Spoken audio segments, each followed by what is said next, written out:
a good day? Have a good Yeah, day? no, yeah. Good day, chill day. Got Well, a whole lot of nothing, but was good. that's the way to do it, bro. Why are we in a rush? You know what I mean? Like, what's the point in rushing in life? Where are we going? Where am I going? Yeah, no, I got That's like, wait until school starts hanging out at the Rhode Island house. So no uh, rush here. yeah, wait, so is this Rhode Island house? This is your house now, right? My house. That's where I reside. Yeah. Bro, no more New York.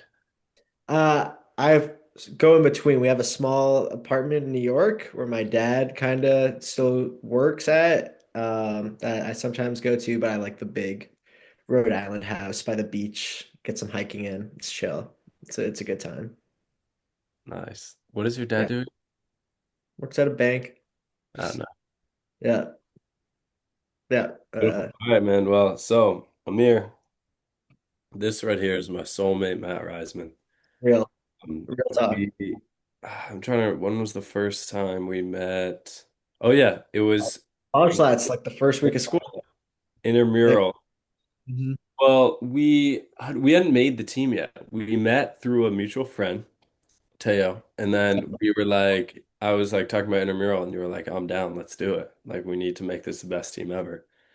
So then yeah, got closer, and yeah, man, it's the best. Like two people I'd want to have a conversation in commons with right here. Boom. Talk to me. Let's go. Amir, happy to be here, dude. No, I appreciate you. Big H, I want to tell you a little story about me and Matt. So I met Wait, Matt for the first time. Do you remember me, Matt? I he, do. no, he Um, does it, bro. He does it. no, I'm trying to place you. Was it we had a class together, right? Yes, the It Pavel. was politics class, Yeah, right? it was Bukowski. political psychology. Oh, political psychology. Yes, sir. Yes, sir. Yes, sir. It was We an were 8 a.m. two, I struggle. I didn't always go make it on time, but yeah, it was a good class. Yes, sir. Of course I remember. Yeah. 100%. So that's like the first encounter that I've had with you, and it's a good encounter. It's very positive. Yeah. No, excited to be here. Excited to pick your brain and get into it a little bit. Yes, Yeah. sir. All right, man. Well, let's get right into it. So, quote of the day we have from the Dalai Lama. It is, if you want others to be happy, practice compassion. If you want to be happy, practice compassion. And bro, this we talk about this all the time. Like, kindness is always the answer. It's always going to make everything better. It's always a win-win-win situation. And the Dalai Lama is all about that. He's all about love and kindness. Hey, Big H, before we get in it, I just want to say, Matt, that beard is beautiful, man. That's a Oh, I beautiful. know. That's a. Oh, appreciate you, dog. This is I my love it. I've been growing it out. It's my camp beard, actually. Spent the summer at camp and like I mean, bro, that's like the last week though. Like, to be honest, yeah, no, fair enough. But it grows yeah, so fast. I So, appreciate it. Yeah, you should Yeah. get that length. It's a good length. You know, it's a good. Yeah, okay. This is longer than I usually keep it, but you know what? I feel like wise. I was thinking about shaving before this and cutting it down, but now I'm like, no, I got some knowledge up in here. You know what I mean? Sure, Oh, definitely. yes, sir. bro, Yeah. when my dad very grows out his beard, but he grew it out, and I saw him like I hadn't seen him in a while, but he came to visit me in Italy. He had his beard, and I was like, dude, he looks so wise. You know what I mean? He definitely looks older with the beard, but he looks like wiser. It's great. Yeah, I think everyone looks older with a beard, but um. All right, so let's get into the philosophy section for the day. So, Matt Amir, I told you, went to the Himalayas when he was it short term of last year, not this past year, the one before. Yeah, short term of my sophomore year. And he's also just as like me, huge into Buddhist philosophy, and he's talked to monks. And we were talking about this earlier on the phone, and I just wanted to bring it onto the podcast. Basically, this idea of like complete and utter acceptance of reality and the ability, as the Dalai Lama says, to like that reality is not as it appears and reality isn't how we perceive it. And so like all these negative thoughts and emotions you have aren't actually real. Hmm. And so that can kind of keep you from having like the ups and the downs that life brings. And I think that's probably why meditation is so huge for them because it's like trying to achieve like trying to achieve what's the word I'm looking for? Enlightenment. Um, So it's like having like a calmness about whatever comes your way. But yeah, take can it away. I, yeah, no. So my thought, how I try to like practice it or think about it is that like I'm in a relationship with the present. There's a book called True Love by Thich Nhat Hanh, and he's like um, a great just Buddhist scholar and monk. But like to be in relationship with what's going on around you is how you kind of cultivate that like loving presence where like yes, there are highs and lows, but when I went to the Himalayas, I got to interview a woman, um, just a regular lay person, but like a Buddhist. And she told me that she thinks that she values her cow as the same as her son. Like she has the same love and compassion towards her cow as her son. And I asked her like straight up, I'm like, if your son died, you wouldn't feel the way that you would, if your cow passed away, essentially. Hmm. In like kind of Yeah, words. But, like it's a compare like there's some human element to it, right? Hmm. But kind of the process of treating things as like sacred, as holy, but like just the present moment itself of like I'm in a loving, kind relationship with it is kind of you talk about like the negative things aren't real. There's no like truth to it. You get to like see that when you're kind to yourself, going back to the quote of the day, being compassionate to yourself. That's kind of like when the clouds kind of disappear and like the sky is kind of like brightened up. If you're compassionate, like we bring the energy to ourselves and to Hmm. like and to like what we're engaging and interacting with in a lot of ways. Wow. I have a quick question. What was like your introduction to like Buddhist philosophy and like this is I'm speechless, man. I'm glad you're into it. My introduction was so I'll also say like I grew up abroad. I grew up in Singapore. I think played like a like just foundational role of being surrounded by I didn't like even know this, bro. What? yeah, this is from Yeah, I probably knew it, but I forgot. But what? from 9 months old to 7 years old. I lived in Singapore. So like even in my house right now, like there are Buddhas all around me, like just like little statues. Like we're just like into that. Um, so like it was always like subconsciously there, but the summer after my freshman year of college was pretty brutal, where we had just moved to Rhode Island and I was by myself for the most part. I was working like a long job. But anyway, I read the Bhagavad the Gita as a text. Yeah. Uh and I read the Dhammapada and was like, whoa, this stuff is like pretty good. And then I wanted to go to the Himalayas and I took a Buddhism class. Uh, it was, yeah, with Alison Melnick Dyer. It was a great class. And I was like, whoa, I can really get into this. And then the trip just like changed everything where I was just like, oh shit. And I talked with Hayden about it, where it's just like, I don't know if I call myself a practicing Buddhist. I just truly think that like the how to perceive information I think is really what all of this comes down to. And like Buddha's got it right. Like the Yeah, way to interpret the world around you. yeah, That's what the yeah, brain is, right? It's just an interpretation machine. We kind of control what the intake looks like. And for me, Buddhism is just the outside matching the inside and just like coming together and just totally. kind of going from there.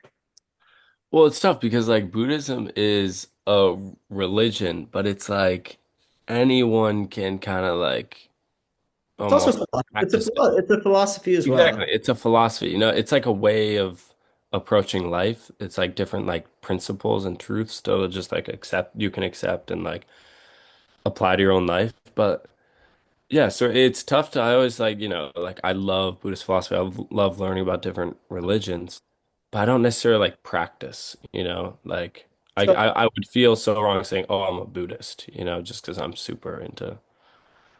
and I don't think Buddha would even ask you that. There's a Oh, concept definitely not. in Buddhism called upaya. So there's two wings to a bird, two wings to reality. It's prajna and upaya. Prajna being the wisdom, and like when you're taking in information, thinking about how to act, thinking about like how will this affect somebody else? How will this affect me? That's more prajna, wisdom, the negative space of things, and then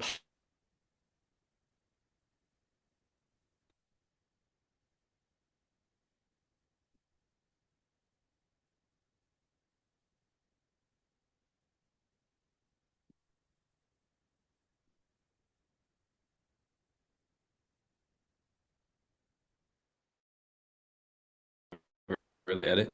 It's so funny because I thought he was glitching, but he also just stands so still sometimes that I just like didn't really know. But No, no, no, no. Amir, are you Like, good? yeah, my Wi-Fi cut out. But while my Wi-Fi cut out, I talk to me, brother. Talk to me, brother. Come on now. Let's go. Let's go. Yes, sir. Love that. Yeah, that's the one. Yeah. That's awesome, bro. So it's Um, yeah, yeah, yeah. that's lovely, bro. And wait, so remind me, one side of the bird is compassion. What was the other side? Uh, wisdom and compassion, and you need both in order to be enlightened. It's the union of Yeah. wisdom and compassion brings about enlightenment. Because the Dalai Lama was like I forget which one. I don't know. I remember learning about like them. They actually had like a moment where they became enlightened. Correct? Like there's actually like a moment now they're For like for the for the enlightened. The Buddha sat under the Bodhi tree The and Buddha. Yeah, I knew it was under a tree. Okay, I'm thinking the Buddha. yeah, yeah. Is that like a thing that like they actually like reach? Like, is it through meditation usually that they meet or that they reach this point? Enlightenment's a complicated thing. It's so you would think that to be enlightened, you can't like think that you're enlightened. I disagree with that actually, because I think enlightenment is look, like if consciousness is we can perceive the world as animals. Like think about like the more animalist you can reach to that level of consciousness, right? Where I think about myself as like on the sports field, like I'm not sitting here with my dad's books behind me and like, no, like I'm a dog. Like, and I'm like, I'm there, Yeah, you so know? Um, and but like consciousness changes. So I think enlightenment can also be something you reach shortly, where like enlightenment is what? It's that this is all one. It's the unification of the universe and your mind being able to like not comprehend that, but like kind of comprehend that. yeah. But like I don't think that that process can be continuous, but for the Buddha it was. So I don't think many monks can like live like that, but like their practice is enlightenment is reached by non-attachment, where they get so non-attached to their sensations and earthly things. And once they're so non-attached, then they get enlightened. And yeah, like that can happen, but not everyone wants to live in the mountains and like wants to like totally disappear. So that's where I kind of Well, struggle with it. but that's my thing is like when someone's enlightened, so they talk about like compassion and they talk about like, like living your life just like being kind to others and but it seems like once you're enlightened, and by the way, like I don't even agree with this statement. I'm just like theorizing. And I'm playing devil's advocate. But how do you even still participate in the same reality as others? How do you even still participate? You know what I mean? How can you even interact with someone who isn't also enlightened? compassion, where Yeah. like But if like, what does that even look like? Like, it's not like you're giving people compliments. Like, it's oh, your sweater looks good because you don't recognize those things anymore. so what I'll say to that is I think that what do we want? We want to stop suffering. That's like the point. That's Buddha's whole thing. We want to stop suffering. So I Hmm. don't think.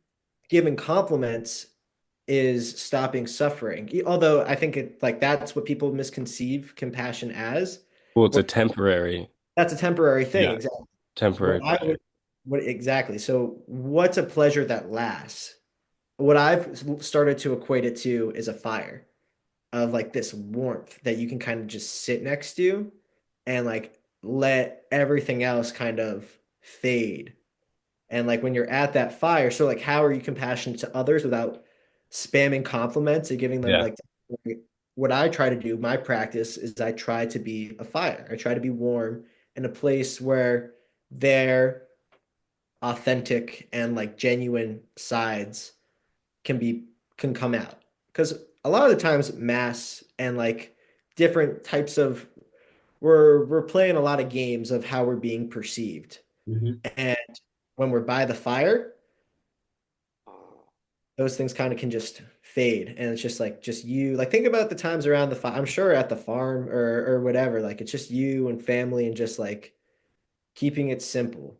Um, Matt, this is brilliant, man. This is I love that you said that because I felt like at Bates we needed more of that fire and that warmth because I felt like a lot of people like and just being in college, being young, a lot of people have that mask up, if that makes any sense.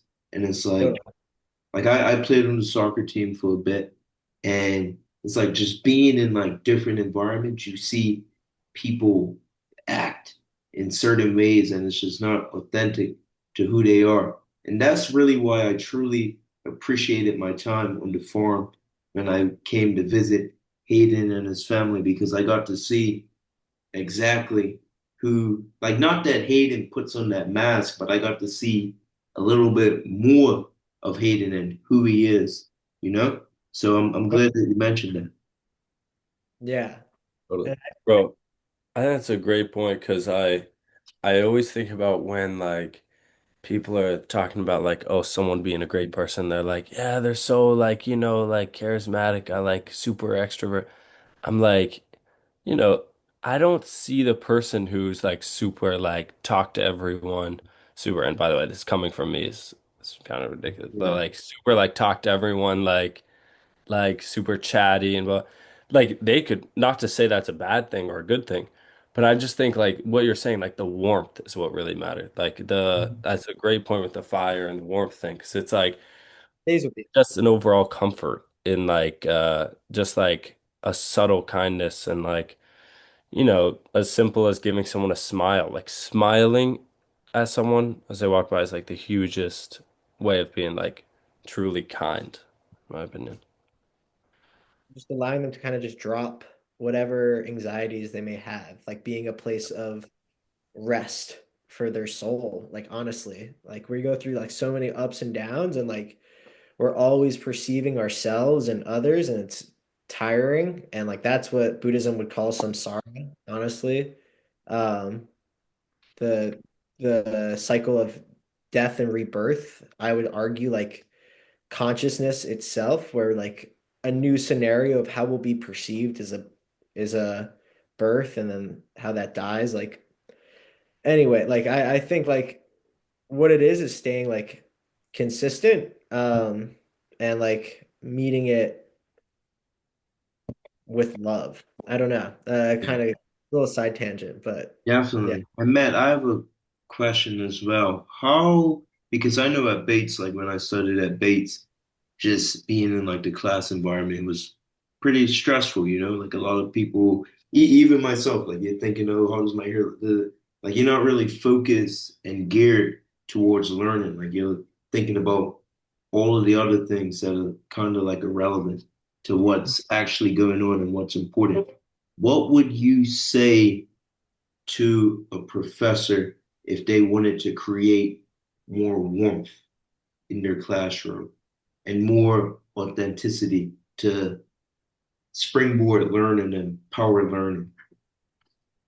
Be explicit is like the number one thing. Say that shit, bro. Like I am so all in on being explicit now. Like I just spent the summer with teens, And like if you just tell them exactly what they need to hear, like being authentic about like, yeah, I want to create a classroom or environment where people feel like they can be their authentic selves and like letting go of your own fears, like professors like should be authentic themselves. And that comes with like how do you handle the professor student power dynamic that's like kind of inherent?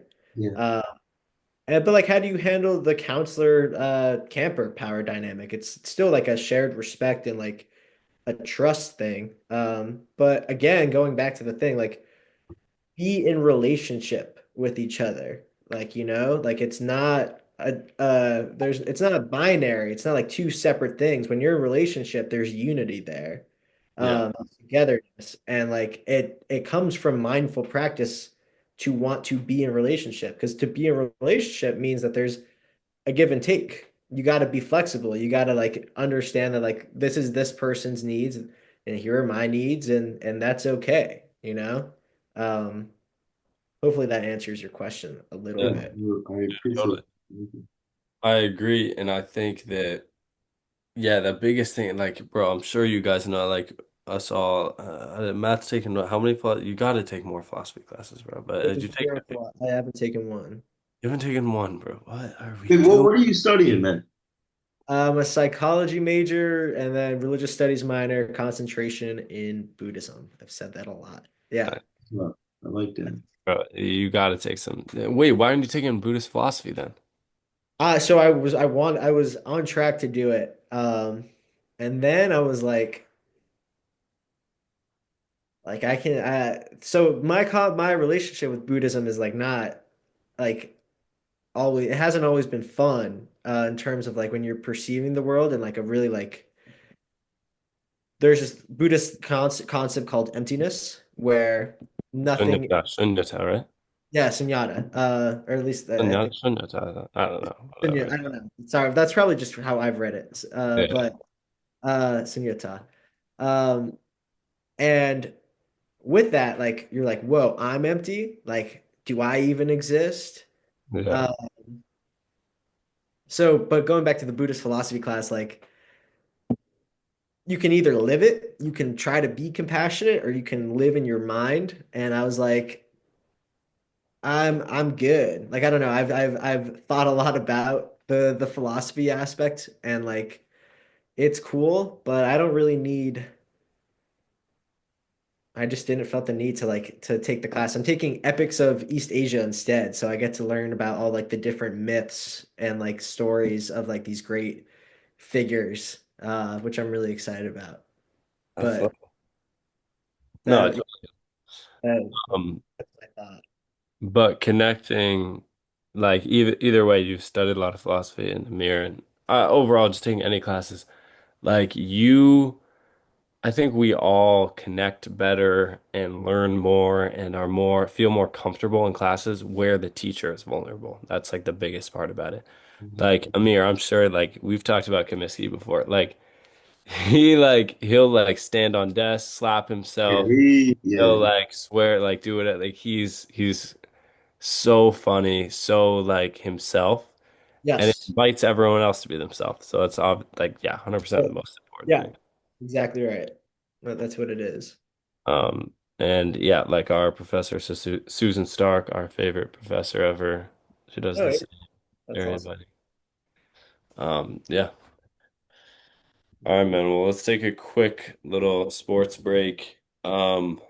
I thought we'd just talk about Matt's sports teams. Um, you mainly are just really a Mets fan over like any other sport, right? And No, I'm a big diehard Mets fan, but I follow the Giants heavy. I follow the Knicks Giants? heavy. Really? You don't talk about the Giants that much, do you? They're dead. They're useless. They're Yeah, useless. exactly. I mean, why would Uh, you want? Yeah. I mean, The I Knicks. You big on the Knicks. big on the Knicks. Jalen Brunson saved my life. Jalen Brunson is the best, and I love him because I'm a Villanova fan. So like all those guys, and the Knicks, I loved them while they had what 4 out of 5 of the starting lineup, and then Dante left. But but the Nova boys, yeah, yeah, yeah, the Knicks, baby. they're a good time. So what do you think about the Giants this year then? Jackson Dart looked good in his preseason game. I mean, look, the Giants are bad, but they have like blue chip ballers on both sides of the balls, like Malik Neighbors. Oh yeah, he's He'll a be like beast. he'll be like a 10-time Pro Bowler. I haven't had talent like that like ever. Like I promise you, year in year out, Malik Neighbors is going to be one of the best in the league. Like I pinky promise you. Does he have any Pro Bowls yet? Hmm? Does he have any Pro Bowls yet or no? No, no, no. He just came off his rookie year. I promise you, he's going for I 40 thought. Yeah. yards Oh, he's good. He's good. with Russell Wilson. And then we got Abdul Carter now and Dex, big sexy Yeah. Dex. So that defensive line's a problem. Who's the Wait, QB? Russell Wilson is your starting QB? Russell Wilson, washed up Russ is our Yes, sir. Yo, we got a Ravens fan right You here. should lift that, my boy. what was that? You don't have an issue with Russell being your starting QB? Daniel Jones been my starting quarterback for the past 6 years, man. That's Was it fact. the six? No, it wasn't Six six. years, 6 years I've been dealing with Daniel Jones. Six years. I That's love crazy. me some washed up Russell Wilson, bro. 6 years is Yeah, crazy work. six That makes time fly in my head because I could have sworn it was 3 or 4. Like Yeah, I that's thought it was like two. yeah. 6 years. No, I would have believed if you said two, bro. Yeah, I 2019 he 6 years. was drafted, bro. I'm done. I'm done. So like that's why this year can't hurt me. Like Yeah, I just don't have to watch Daniel Jones play football anymore. He was awful. sure. he had some good moments. No. He had the one playoff run, but that playoff run got him the bag. He got paid after Yeah, that. exactly. Oh And my then God, that he was and terrible. then, and then he crapped his pants for the rest of his career. Bro, no one's as dumb as the Terrible. Vikings and the Falcons though for the Kirk Cousins stuff. Remember when the Vikings signed him to crazy money when he's like an injured 36-year-old, The and then Falcons. the Falcons picked him up trade off a trade. It made no sense to me. That was They're crazy. just setting up to be like 8-7 for the next like 5 years. Well, then they drafted Michael Penix. They drafted a first round I know, quarterback. and then exactly, yeah. Like, and that's who they're starting now. And then Like yeah, it that made was no hilarious. sense. It made zero sense. Yeah. Dude, see, this is what the Patriots franchise, we either are at the bottom of it all or we're at the top of it all. We don't care about like making the playoffs and getting first round exit and well, we got to watch the playoffs. No, we're there to win if we're there to win. We're not there. We weren't there last year. But next year, bro, did you guys not watch? Oh wait, Matt, you probably watched the preseason game, right? The Patriots preseason Yeah. game? Yeah, did you No. watch? I watched the Giants preseason game and no, I watched the Pats. 48 points, bro. 48 points. What are you Yeah, talking about? I Like, what are we talking about? Like, we're real. What are we talking Bro. you're a Ravens fan? Yeah, he's a A Ravens fan? No, Oh, he's oh, Lamar. All right, tell me Lamar is what ranked quarterback for you in the league? I say a calm. I'm going two or three. Two or Hmm. three. No, I Pat actually agree with that. I'm not gonna lie, bro. I love Lamar. Two or Pat three. number one? Pat should be number one if you say he's not. What are you doing? That has to Josh be. Allen and Lamar. He has the belt. Pat has the belt. You can't take it away. No, bro. If you don't say Pat, like No, You're yeah, like it's Pat. not making fun of him. Josh Allen and Lamar is like they're yeah, interchangeable. right there, right Yeah. there. I agree with that. Yeah. Okay. Yeah, yeah. And then Drake May is on the rest. Drake May.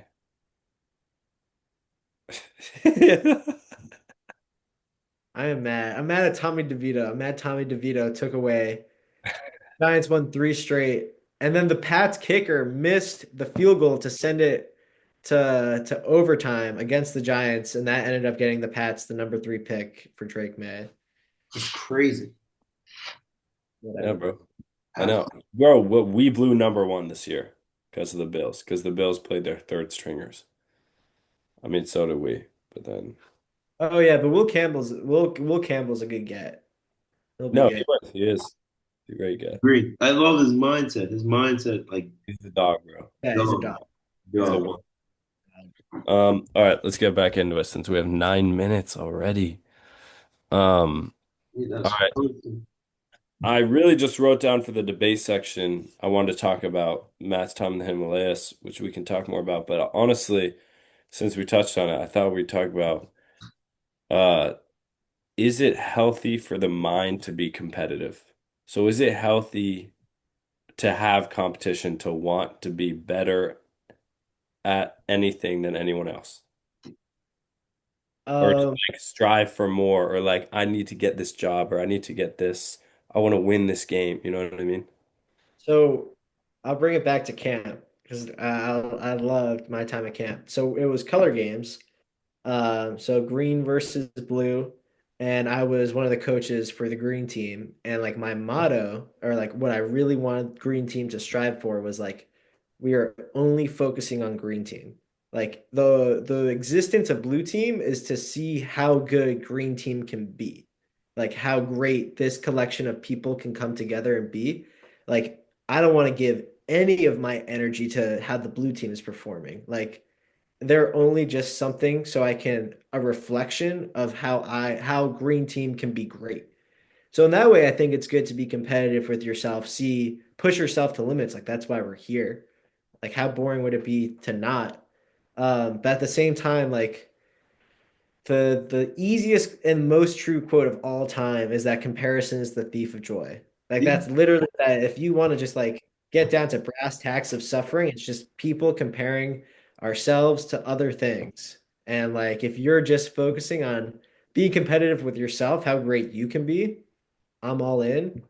But as soon once it's that comparison aspect of it, then I think that suffering, I think that kind of goes into suffering, Yeah, and that's the dynamic. I love it. 100%. I think like that quote is something that like I live and die by. And I think my time at Bates has really like showed me that like just do your own thing, you know, like just focus on yourself. Like don't even try to compare yourself to people or worry about what so and so's like just focus on yourself, you know? That's Totally, it. especially everyone's situation is so different. So different. And that's one part. And also like you'll never, I mean, on a deeper level, like we'll never, like we talked about, like reality isn't as it appears, and what really matters is what's going on up here. So like how someone else is doing doesn't affect you at all. What you do is you wish absolute best for other people, and that makes you feel better about yourself. And then you just, yeah. Yeah, just, I agree with you 100%. I know, but like you said, what matters is going up here, and I agree with that. But I do think that like if I can tell the great listeners of this podcast one thing is that like experience the world through your heart and not through your mind. That is that is all it comes down to. And uh Music. in the Himalayas, I got to talk with this monk, and this is a story I say often because it changed my whole life, and I'll be doing my senior thesis on this. Like your mind goes to sleep, but your heart does not. So like your mind is there and your brain is operating, and that's cool, but like your heart, your core, your being, your essence, that's forever, bro. And like that's what wants to experience the world. And like we give so much credence to our brains and like it's trying to solve this puzzle around us. We don't have to do that, bro. Like our Yeah. brain is here to like take this input and to smile and to be like, let's go and like be happy that our heart is here. Fire me up, Amir. Let's go. Come on now. I live and die by that. Like I absolutely try to embody that every single day. Like the heart, never suppress your heart. Always listen to this. Yes, bro. Yeah. Whatever you do, That's it. always listen to That's this. so Come true. back home. Come back home to your heart, bro. Because that's where the truth is. Yeah. Wait, And so what was that you said? Act with your heart, think with your heart. What did you say? experience with your heart. Experience with your heart, bro. I love that. Mercy. That's awesome. Let's go, bro. Fire me Um, up. yeah, dude, actually fired me up. And Wait, so what were we talking? What was my point there before? Uh, Well, I Amir, was what you said. What did you say? Are you frozen again, or are you thinking? Big H, what were you talking about, man? I said, what were we talking about before? Why did I bring this up? I was making the point about the you said that you were making the correct point that like what matters is like Oh yeah, for the comparison. yeah, Like, comparison thing. Yeah. I But the don't point isn't see. compare. Let me say that. Let me say that. That's your brain. Your brain Yeah, is doing the comparison. Your yeah, heart is exactly. That's just what I was going to bring it back to. I think that like so often when yeah, like decision making wise, obviously the heart is like a physical thing that like, but obviously the heart, when we talk about the heart, we're talking about like something else. Like, you know yeah. what Yeah, yeah, yeah. I mean? And I think like that is, and then the mind is like more of like a logical, rational thinker. Or And tries to be.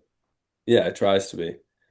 And the logical, rational thinking it's doing is just based off of the reality that we That it's that been presented. Exactly. yeah, Yeah. exactly. But that's incomplete. That's like it's Exactly. So and that's why I think that's such a genius thing because the heart is something just like the heart is like what I was saying how earlier, how we can't define, I think I was talking to you about on the phone.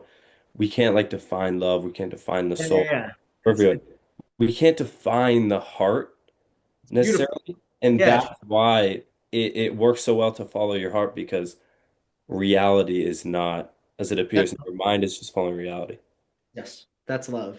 It's following love, love, resonance, like vibration matching, frequency, like you're trying to catch a vibe, like Yeah. you're trying to resonate with your heart and like catch something that like speaks to you, your being, whatever that is out in the ether, in the liminal. So let me ask you something, Matt. That's powerful. How does one get to that type of state where they can trust their heart and trust their intentions? Come showing up, do the work. Like do the work in terms of like remember where your heart is. Like that's all it comes down to. Like your mind's gonna run and you're gonna do all these things. It's forgetting. It's forgetting and remembering. And you're gonna do all of that, but like your job, I guess, is to remember that like your mind freaking out, all the suffering you're doing is a choice. To some degree, it's a choice where like we only have a minute left, so I can't tell the full story, but there was a point in camp where things kind of broke down and the kids were upset and there were a lot of not a lot of faith in the institution. And I told them that like we can either say that like the camp brings together people from all over from conflict zones. And like that this can't work and that we can put our hands in our pocket and kick rocks and have a posture, or we can take a breath and like remember that like we can choose love and like coming together and like we have the autonomy to do that. It's just about remembering. Oh, exactly. That's And I'm it. gonna segue that into our finish, bro, because I'm choosing love by just thanking you that, bro, seriously, this has meant so much. You came on and you've completely 100%. respected. I hope this stuff has resonated. I've learned a lot in the last couple of years. I'm just happy to spread the good stuff. Yes. Yes.